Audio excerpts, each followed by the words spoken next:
So the first thing I'll show you how to do is how to change the theme. Probably one of the first things you want to do, and it has a whole lot of theme, like depending on like what the season is or something like that. So that's pretty cool.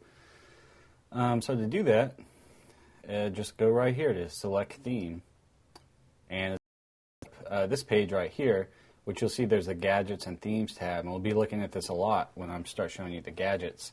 Kind of get you an idea of, just this page we'll be using a lot because this is where you go to customize your iGoogle page. But looking at the themes tab, here's one pretty cool one I like called Earth Light. Depending on the time of day, you actually see where it's daylight and where it's dark in the world.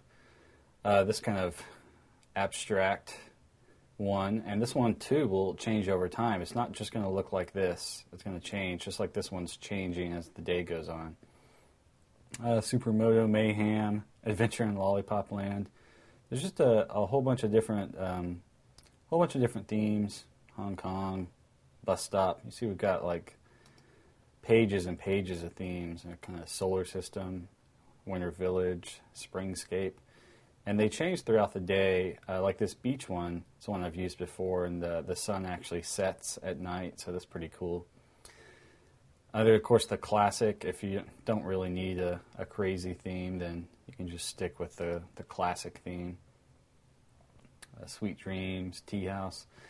And what's cool about iGoogle is that they're constantly adding these themes and gadgets as well, but I remember when I first started using it, there was only like 6 themes or something. So now there's like pages and pages of them. So there's a pretty cool one. You can see when you actually add it, what it's doing. It's just changing this top part right in between the top of the page and where all your gadgets are. And just keep checking them out, see which ones you like. I like this one, so I'm going to stick with this one for now. But remember, most of them will change throughout the day, so it's kind of fun to try different ones out and see what they look like at different nighttime. This North America will be in darkness, just like the rest of the world is now. But so after you select a theme that changes by the time of day, usually you get a little pop-up. It says like enter location. So you'll have to enter your location if you want to change depending on where you are. So I'll just enter in where I am and save. And it was pretty much already set to daylight in North America anyway, but you get the idea. So that's how you change your theme in iGoogle.